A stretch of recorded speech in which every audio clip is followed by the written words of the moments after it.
한 사업가가 있었습니다. 그는 돈을 많이 벌었습니다. 그렇지만 인간관계가 원만하지 않아가지고 주위 사람들로부터 안 좋은 말을 많이 들어서 늘 고민 중에 있었습니다. 그러던 어느 날 그는 그가 잘 아는 지인을 찾아가서 도움을 구했습니다. 그때 그 지인은 그의 고백을 듣고 이렇게 충고를 해 주었습니다. 자네는 삶에서 미루지 말아야 할 일이 있는데 그 세 가지를 계속해서 미루는 것 같네. 그랬더니 이 사람이 네? 그것이 도대체 무엇입니까? 하고 이렇게 질문합니다. 그러자 지인은 미루지 말아야 할 세 가지를 알려주기 시작합니다. 그 첫째는 빚을 갚는 것인데 누군가로부터 받은 미소, 다른 사람으로부터 받은 도움을 갚는 것인데 그런 것을 미루어서는 절대로 아니 된다네. 그는 이 말을 듣고 자신에게 친절과 도움을 주었던 사람들을 곰곰이 생각을 해보았습니다. 그 다음에 주인은 이어서 그에게 또 이렇게 이야기합니다. 둘째는 용서를 구하는 것이네. 자신의 잘못으로 어떤 사람과의 관계가 소원해졌다면 상대방이 화해의 손을 내밀기만 바라지 말고 내가 먼저 상대방에게 용서를 구해야 한다네. 한번 생각해 보게나 그러지 않으므로 우리가 지금까지 얼마나 많은 것을 잃고 있었는지 자네도 잘 알 거라고 생각하네 라고 이야기합니다. 마지막 세 번째, 얘는 곧 바로 사랑을 고백하는 일이지. 잘 표현한 음악은 청중에게 진한 감동을 주지만 표현하지 않고 담아두기만 하는 마음은 안타까움만 줄 뿐이라네. 표현할 줄 아는 사람의 사랑은 상대방의 심장에 북소리 같은 강한 울림을 남긴다네. 이렇게 이야기하니까 그 이후에 그는 돌아가서 그동안 하지 못했던 일들을 하나씩 하기 시작이 됐고 그렇게 했더니 신기하게도 주변의 사람들이 그의 주변에서 끊이지 않게 되었다는 그런 말입니다. 우리 인생의 모든 삶은 관계에서 시작하여 관계로 끝을 맺습니다. 태어나서부터 우리가 부모와 자녀의 관계로 시작이 되고 성장하면서 스승과 학생으로 만나 관계를 맺고 장성하면서 사회 속에서 다른 사람과의 관계를 맺고 살며 타인을 만나서 부부의 관계를 맺고 자녀를 낳아서 가족의 관계를 맺고 삽니다. 그러므로 인생은 관계라고 해도 과연이 아니라고 생각이 됩니다. 그런데 여러분, 그런 관계의 대부분은 언어를 통해서 이루어진다는 것입니다. 비록 말을 못하는 사람이라 할지라도 수화나 표정, 그 밖에 몸짓을 통해서 자신의 의사를 표현하고 감정을 전달하기도 하며 기대와 소망을 나타내기도 합니다. 인간은 하나님의 형상을 따라 지음을 받은 피조물입니다. 그런 까닭에 이 세상의 어떠한 피조물보다 말을 참 잘합니다. 언어를 사용하여 자신의 뜻과 감정과 꿈을 나타내기도 합니다. 이는 오직 인간만이 하나님의 형상을 따라 지음을 받은 존재이기 때문에 그렇습니다. 그러나 많은 사람들은 우리가 사용하는 이 말이 얼마나 중요한지를 잘 인식하지 못할 때가 너무나도 많이 있습니다. 말에는 창조하는 힘이 있습니다. 그래서 말하는 곳에 창조의 역사가 일어나기도 하고 변화가 다가오기도 합니다. 하나님은 이 세상의 모든 것을 창조하실 때 말씀으로 창조하셨죠. 빛이 있으라 하시니까 빛이 생겼고 궁창이 생겨나라 말씀하자 궁창이 생겼습니다. 이처럼 6일 동안 모든 만물을 지으실 때에도 하나님은 말씀으로 모든 것을 다 창조를 하셨습니다. 성경은 모든 것이 이처럼 하나님의 말씀과 명령에 따라서 창조되었다고 증언을 하고 있습니다. 이처럼 우리가 사용하는 말에도 여러 가지 놀라운 힘이 있는데 이를 우리는 각인력이라고 이렇게 표현을 합니다. 어느 대뇌학자가 뇌세포를 조사를 했는데 98%가 바로 이 말의 지배를 받는다고 이렇게 말을 했습니다. 그래서 말을 먼저 선표를 하면은 모든 세포와 뇌의 영향이 말에 의해서 그대로 이루어진다고 합니다. 뿐만 아니라 이 말에는 견인력이 있습니다. 견인력이. 즉 말은 행동을 유발하는 힘이 있다는 그런 말이에요. 말하고 우리가 선포하면 그 말이 우리의 뇌에 박히고 우리의 행동을 지배하기 때문에 내가 말하는 것이 나의 행동을 이끌게 된다는 것입니다. 또 한 가지 이 말에는 성취력이 있습니다. 견인력을 넘어서 성취하도록 이끄는 것을 말하는 것이에요. 우리가 잘 아는 그 데일 카네기가 이런 말을 했습니다. 성공한 사람들은 세 가지의 말, 곧 없다, 이렇다, 한계가 있다는 이와 같은 말을 절대로 하지 않는다는 말을 남겼습니다.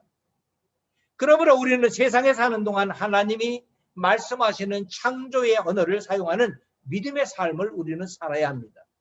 그래야 말에 실수가 없는 성숙된 신앙인이 될 수가 있습니다. 그러면 우리는 어떻게 성공적인 언어 생활을 할 수 있을까요? 첫 번째로 우리는 예수님을 통해서 잃어버린 말의 권세를 되찾아야 합니다. 하나님께서는 인간의 말에도 창조적 능력과 권세를 주셨어요. 창세기를 보면은 인간은 하나님의 형상대로 창조되었는데요. 이것은 인간으로 하여금 하나님과 교제를 나눌 수 있는 피조물로 창조되었다는 것이에요. 그래서 하나님께서는 인간이 하나님을 대신하여 하나님이 만드신 모든 피조물들을 돌보고 다스리라고 명하신 것이에요. 그러므로 인간의 말에는 창조적인 힘과 권세가 있었습니다. 그 실례로 창세기 2장 19절에 보면은 하나님께서 만드신 모든 동물을 아담과 하와 앞으로 지나가게 했습니다. 이때 아담이 이 모든 동물들의 이름을 일컬었는데 그때 풀린 이름이 곧 동물들의 이름이 되었습니다. 이와 같이 죄를 짓기 전에 인간은 하나님의 대리권을 받아서 행사할 수 있었을 뿐만 아니라 그 입술의 말에도 권세가 있었습니다.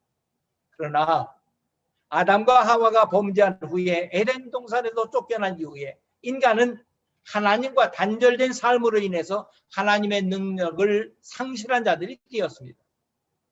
간교한 사단은 뱀으로 다가와 하나님의 말씀을 곡해하고 부정하도록 해서 아담과 하와는 결국 선악과를 따먹고 하나님의 심판을 받아서 저주받은 땅으로 쫓겨나고 말았던 것입니다.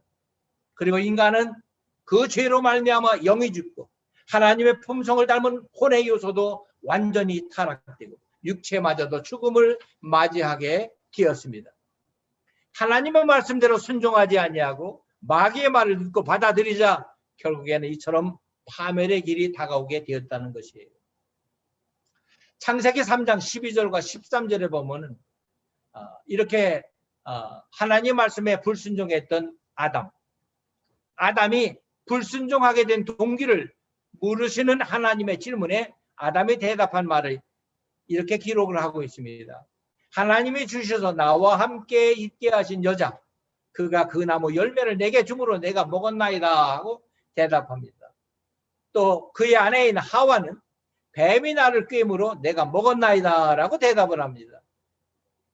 이처럼 아담과 하와는 자신들의 범죄의 책임을 상대방에게 전가하고 비난하기 시작합니다. 하나님께서 주신 언어가 살리는 언어가 아니라 정죄하고 비난하고 죽이는 언어가 되고 마는 것이에요. 그 후 하나님을 떠난 사람들은 바벨탑을 쌓아서 자신들의 흩어짐을 면하고 자신들의 이름을 내며 의욕적인 삶을 살고자 애를 썼습니다. 그러나 하나님이 없는 인간의 언어는 결국 혼잡하게 되어서 나누어지고 흩어지는 결과를 가져오게 되었습니다. 그러므로 인간이 잃어버린 말의 권세를 되찾는 방법은 다른 것이 없습니다. 바로 하나님께로 돌아가는 것이었습니다. 하나님께서는 만물 계시나 선택한 민족을 통한 역사적 계시를 받아들이지 못하는 인간들에게 마지막 방법으로 독생자를 이 땅에 보내셔서 그를 믿는 자들에게 영원한 생명을 주시고 하나님의 자녀로 새로운 삶을 허락해 주셨습니다. 그래서 사도행전 16장 31절에 보면 이르되 주 예수를 믿으라 그리하면 너와 네 집이 구원을 받으리라고 말씀해 주고 있습니다. 여러분, 하나님을 떠난 사람들이 가만히 앉아서 생각하면은 어떤 생각이 드는지 아세요? 끊임없이 염려와 낙심과 좌절과 그리고 불안과 초조가 물밀처럼 이렇게 몰려옵니다. 그러한 마음의 상태가 계속되면은 그의 입에서 나오는 그의 입술은 낙심과 좌절의 언어를 토해내게 되고 절망의 언어를 쏟아낼 수밖에 없다는 것이에요. 이처럼 하나님을 떠난 인간의 언어는 생명이 없는 언어와 같기 때문에 그럴 수밖에 없습니다. 그러므로 허물과 죄로 죽은 인간은 예수님을 믿고 주님을 바라보아야 합니다. 이는 오직 예수님만이 죄인을 죄와 사망에서 건지시는 분이시기 때문입니다. 에베소 2장 1절에 보면은 예수님께서 허물과 죄로 죽었던 너희를 살리셨다고 말씀합니다. 예수님께서 직접 오셔서 허물과 죄로 죽었던 우리를 살리셨고 하나님과 교제할 수 있는 길을 열어주신 것입니다. 그래서 고린도후서 5장 17절에 보면은 그런즉 누구든지 그리스도 안에 있으면 새로운 피조물이라 이전 것은 지나갔으니 보라 새 것이 되었다라고 말씀합니다. 예수님께서는 우리를 대신하여 십자가에서 죽으시고 부활하심으로 그리스도 안에서 우리를 새로운 피조물로 만드셨습니다.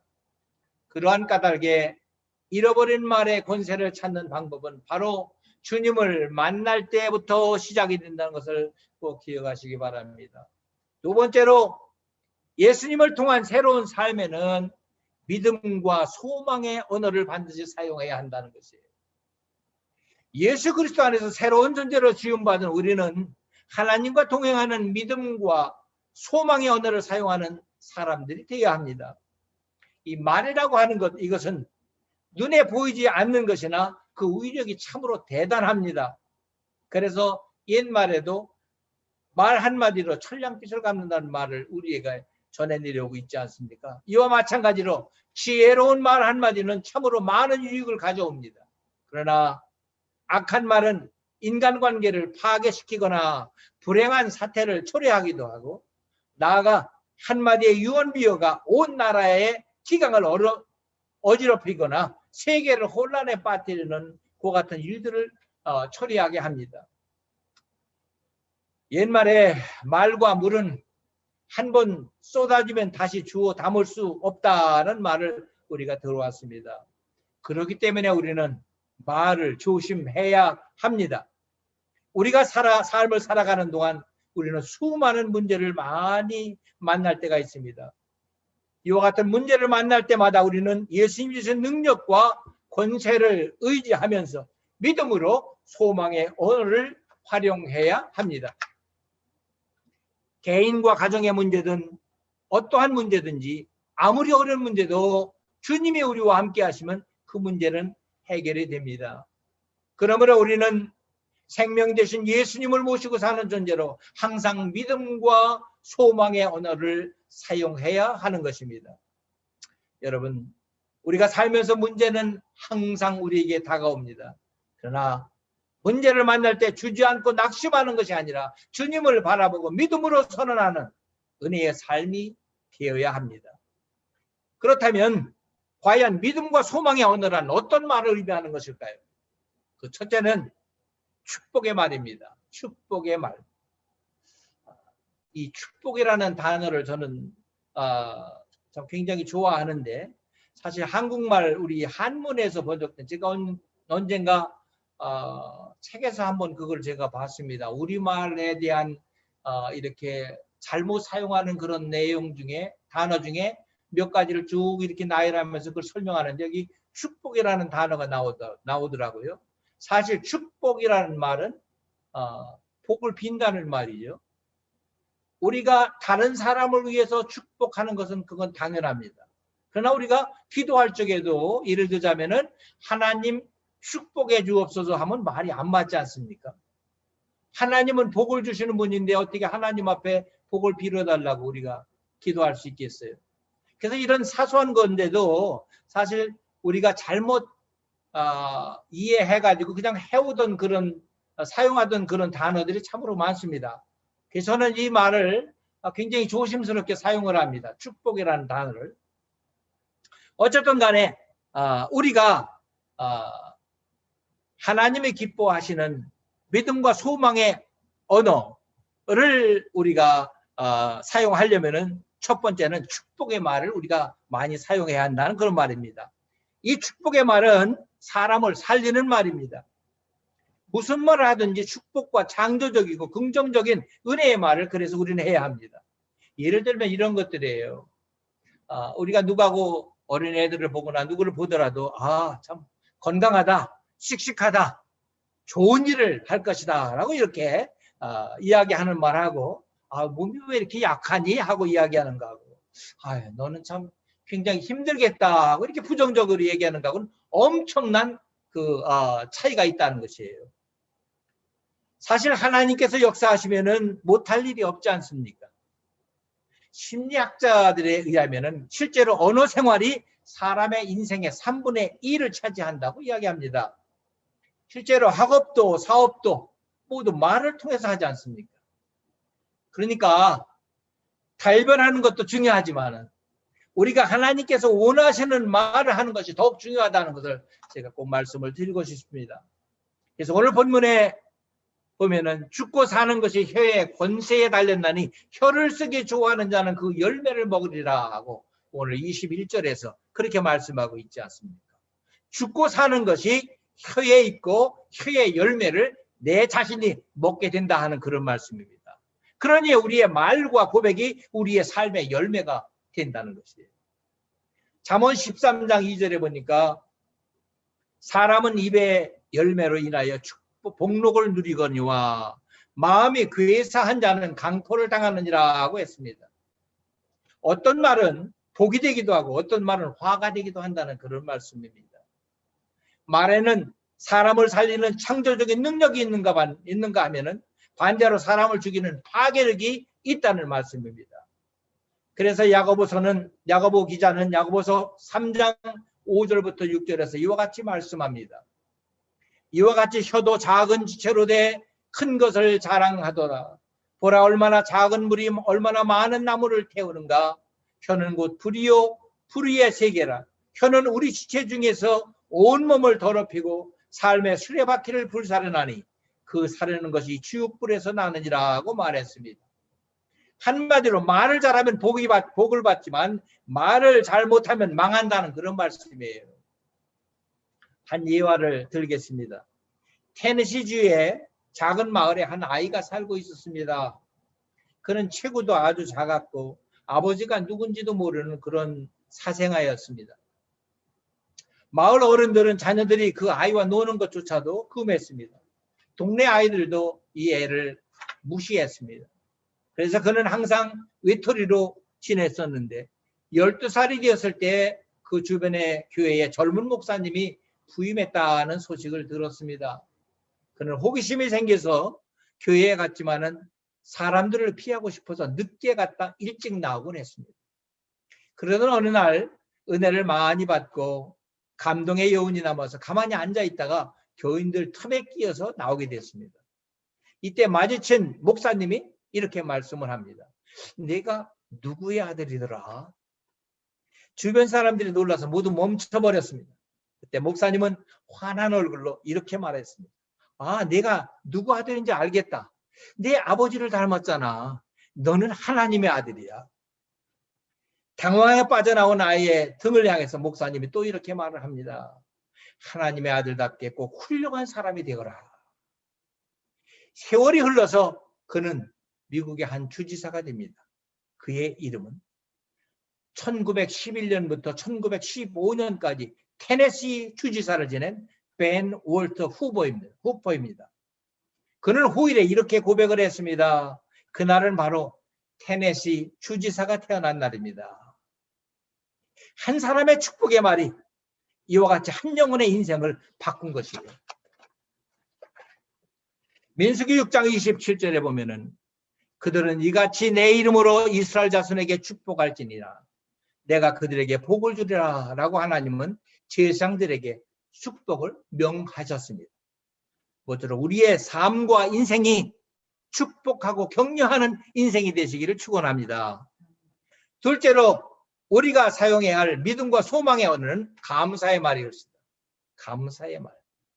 시편 50편 23절에 보면은 감사로 제사를 드리는 자가 나를 영화롭게 하나니 그의 행위를 옳게 하는 자에게 내가 하나님의 구원을 보이리라고 하셨습니다. 감사는 하나님을 영화롭게 하는 말입니다. 예수님도 그래서 감사를 하셨는데 예수님 먼저 감사하셨습니다. 나사로가 죽은 지 4~5일이어서 썩은 냄새가 나는 상황 가운데서도 예수님은 먼저 하나님 아버지께 감사의 기도를 드렸습니다.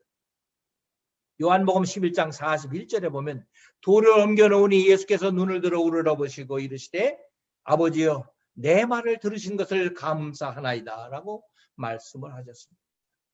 보통 사람들은 일을 마치거나 원하는 바를 이루고 난 후에 감사를 하는 경우가 대부분입니다. 예수님은 썩은 냄새가 진동하는 나사로의 무덤 앞에서 먼저 하나님께서 은혜 베푸실 것을 믿음으로 바라보고 사전 감사를 들으셨다는 것이에요. 일을 마친 다음은 즉 사후에 감사를 해도 좋은 일이나 예수님은 이처럼 먼저 일이 있기 전에 사전 감사를 들으셨습니다. 예수님을 따라 우리의 남은 생애를 드리기로 결심하고 살아가는 우리도 먼저 감사의 언어로 하나님을 기쁘시게 하는 우리들이 되기를 간절히 바랍니다. 시편 100편 4절에 보니까 감사함으로 그의 문에 들어가며 찬송함으로 그의 궁정에 들어가서 그에게 감사하며 그의 이름을 송축할지어다 라고 말씀합니다. 감사는 하늘의 문을 여는 축복의 복의 통로입니다. 사도 바울은 빌립보 감옥에서 고난과 역경 가운데서도 감사와 찬양으로 하나님께 영광을 돌리자 빌립보 감옥이 옥문이 열리고 착고가 풀어지더니 결국에는 간수와 그의 모든 집안들 주변의 사람들의 영혼을 구원하는 놀라운 하나님의 은혜를 그는 경험하게 되었습니다. 모쪼록 아직 사라지지 않은 코로나의 어려움과 상황 가운데서도 감사로 이 해를 잘 달려가는 우리 모두가 되시기를 주님의 이름으로 축원합니다. 마지막 셋째로 우리가 사용해야 할 믿음과 소망의 언어는 영혼을 구원하는 복음의 말입니다. 이 세상의 가장 큰 복은 하나님을 믿고 구원받는 것이며 구원받은 우리가 또 다른 영혼을 구원받게 하는 것이 가장 큰 복입니다. 그렇다면 우리가 할 수 있는 가장 축복된 말은 바로 영혼을 구원하는 예수의 생명을 전하는 말이올시다. 예수님은 마태복음 16장 26절에서 사람이 만일 온 천하를 얻고도 제 목숨을 잃으면 무엇이 유익하리요? 사람이 무엇을 주고 제 목숨과 바꾸겠냐고 말씀을 하셨습니다. 천하보다 소중한 사람의 목숨을 살리는 것이 바로 복음이에요. 그래서 주님은 때를 얻든지 못 얻든지 말씀을 전파하라고 하셨고 세상 땅끝까지 주님의 증인이 되라고 하시며 온 천하 만민에게 복음을 증거하라고 우리에게 명령하셨던 것이에요. 우리가 전하는 복음의 한마디가 사람을 살리고 영혼을 구원하며 한 영혼의 인생을 변화시킬 수 있다는 사실을 기억하면서 더욱더 영혼을 구원하는 복음의 말을 선포하시기를 바랍니다. 주님은 이 땅에 오셔서 십자가의 고난을 감당하시며 다 이루었다고 선언하셨습니다. 예수님의 이 놀라운 선언은 우리에게 참된 소망과 꿈을 갖게 하였습니다. 그래서 사도 베드로는 영원한 하나님 나라에서 의로운 그분의 가족의 일원으로 살아갈 자답게 우리로 하여금 의로운 입술의 열매를 맺으라고 우리에게 권고해 주고 있습니다. 사실 구원받은 성도들이 성화의 과정을 지나가면서 가장 힘겨운 자신과의 싸움 중에 하나가 바로 무엇인 줄 아세요? 바로 내 입술을 컨트롤하는 것입니다. 나의 입술을 통하여 의로운 입술의 열매가 맺히도록 애쓰고 노력하는 것. 이것이 바로 가장 힘겨운 내 자신과의 싸움입니다. 오늘 본문 잠언서 18장 21절의 말씀을 다시 한번 읽어드립니다. 죽고 사는 것이 혀의 권세에 달렸나니 혀를 쓰기 좋아하는 자는 그 열매를 먹으리라. 말씀을 마칩니다.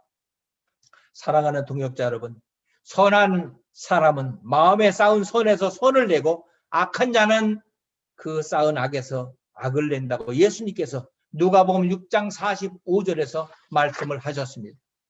그러므로 분노를 일으키게 하고 남에게 상처를 주며 미혹게 하는 말은 하나님께서 미워하시는 것입니다.